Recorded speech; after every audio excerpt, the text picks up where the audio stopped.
Hey, it's Norm from Tested. And Frank.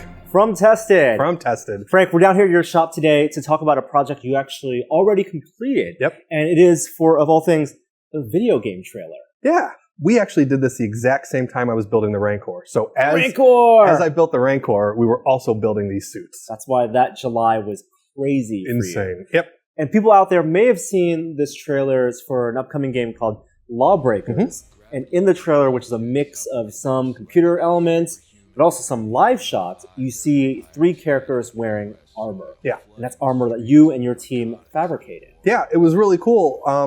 They came to us with graphics and stuff before the game was announced. Didn't even have the name wasn't announced, the game play wasn't shown. A little bit of things were leaked here and there on their Facebook page, but it was mostly unseen. So we got to see all of these designs before anybody else, and that was really neat. So let's talk about that foam armor fabrication process. Yep. This is what some people like Bill Dorn, who actually work with you on part of the project, they do, as their hobby, building armor for other video games or things like for fun. But to design something to be used, to be filmed, what's that process like? It's exactly the same as the way everybody builds things for cosplay, or like the way Bill explains in his books. You pattern a part, cut it out, bend it around, glue it together, and paint it. It's exactly the same way that we did it here that is all over the internet. Well, working directly with the game company, or at least having a connection to them, you were able to get some assets, some game models. Mm-hmm. And let's start with those. So some of the things we got were just orthographic turnarounds. So front, side, back, just to kind of get an idea of how to start laying all these things out in patterns. And then we also had the 3D files, which was obnoxiously helpful because sometimes just looking at side views and stuff, you're not really sure how a piece fits into another. So to be able to pull it up and kind of turn it around, we were able to figure out some of the crazy contours of some of these parts. And when you're turning something that's a digital model, where the modeler or the designer, they don't think of it as something that's going to be practical. It could be in a weird form. The weight could be completely different. The weight balance. You want to get as accurate as possible. That's not necessarily easy. Well, there's always that balance between what was designed and what can actually go on a person. Mm-hmm. Sometimes, you would have a piece of armor that would crash into another if it actually went there. These things are designed really well, and we didn't have too many problems. But sometimes we had to interpret things to make it fit on the person the right way. Now, you said patterning, and that's something we showed people was used for the Rancor project. Yep. So the idea for that was to build a maquette, and then actually to break the maquette into pieces, mm-hmm. blow them up, scale it up, and then turn that into foam. Yeah. Was that the similar process? Sort of. What we did is we took these mannequins and we bulked them out to the person's measurements. So sometimes it was just a little bit, like just adding a thin sheet of foam, and then we would wrap it in plastic, and then that's their form. Mm.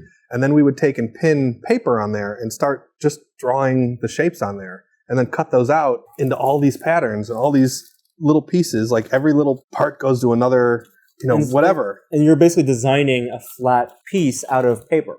Yeah. But that doesn't have the thickness. No. So these things are made out of mostly L300 foam, which is a higher density than L200.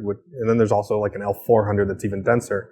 And then we used things like foam mats from Home Depot and Harbor Freight, like just the things that you can get at the store. Foam is foam. Foam is foam, and you're just looking for the right materials to do the job. The right density, the right thickness. A lot of times we would end up cutting a piece out and sanding it to make it thinner or make it taper. We used hot tools to carve lines in. Like pretty much every trick that's out there that like is in Bill's book. Right, and you want to get those contours right, because something that may look like just one piece of metal, mm-hmm. it could be 4 or 5 different pieces of foam just joined together. Because then they're beveled in different ways. But then there's other things on suits like this one where some of the contours are one piece of foam. And what we would do is we would either cut into the back or add little pieces and then glue that so that it would pucker. And so it looks like it's a bunch of pieces put together, but it's really just one all bent crazy. I had a really great crew on this. We had Ted Smith, who has a YouTube channel just like Bill. He's got a ton of tutorials on how to do this stuff. I had Ratna Papert and Frank Langley, who are builders that I've worked with a ton. And I always joke that they were my A-team. Like they were here from the very beginning, like just awesome, awesome people. And then towards the end, I was able to bring in Bill. Bill helped on the painting and finishing of these things. And for this project, he also helped you on some of the fake weapons. Yeah. This is a really interesting process because, people like Harrison Kirks and Bill Dorn, they fabricate their video game weapons completely from scratch. Yep. MDF and styrene and traditional hand tool methods. Right. Here you use some 3D modeling and 3D printing. Well, we got the model of the gun from the video game company, and then we sent it up to Sean Charlesworth so that he could make it watertight and make it able to be printed. My buddy Jerry Macaluso has Pop Culture Shock Toys, just bought an Objet printer. Ooh, that's a nice printer. So I, talked him into helping me print these things out, and Sean prepped all the files, and we built, he pretty much built a model, like a model kit version of the gun. And to be clear, this isn't what came out of the 3D printer. When you say prep the model, it's not just remodeling it so it's watertight. It's also breaking it apart so it like comes out as a printed kit. This piece right here is one. The handle is another. This piece back here is another. There's just so many parts. And then Bill just put it together like a model kit and glued it up, and we made a mold. So that's the mold for the gun. Beautiful. When you're working on a project like this, we didn't have a lot of time. We only had about 3.5, 4 weeks to build all this stuff. So you can't make a 2-part mold, make it perfect. We just had to dump a big block of silicone and get one part out. And that's what it was. We got one part out, and then Bill finished it all off. Wow. That looks so cool. And that's like a hero piece that, you can get camera up close to, that you can film whatever you want from how many different angles. And then you also, for some of the other like weapons in the video game for that trailer, you made something like this. VFX stand-ins. Again, because we built this stuff so fast, we weren't able to build the real version of this gun. So we just took the 3D model and then CNC routed all these parts, screwed it together, and painted it green. You have the markers on there. They put the tracking markers on there, and then the guy can just hold it, and then they can VFX this in because it's the right thickness, the right shape. Right. It's not going to get in the way, and he's going to hold it the right way.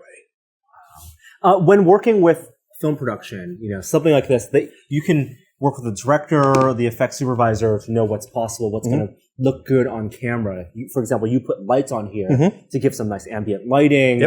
Like, it's not just for a convention shoot. You're making something for the camera. How does that inform how much detail you put on this? Well, I don't think that I would want to put these at a convention, only because they were built just for the shoot that we were doing. We knew that there wasn't going to be a lot of action. We knew that they were only going to be in it for one day. And we were also going to have we had 3 people on set to kind of watch this stuff. So if something, ripped or came apart or needed paint touch-ups, we could do it really fast. If I was going to build this for a convention, I would design it a little differently. But again, we built this so fast. We just had to get it on model to look correct and able to shoot, just the way that one shot was. Wow. Well, these 3 pieces of armor look fantastic. You got gauntlets, guns. Hopefully they'll make their way in other productions as we see this game come to release. I'd love to build more of the stuff. I've seen some of the other designs and some of the other weapons. I want to keep building these things. Very cool.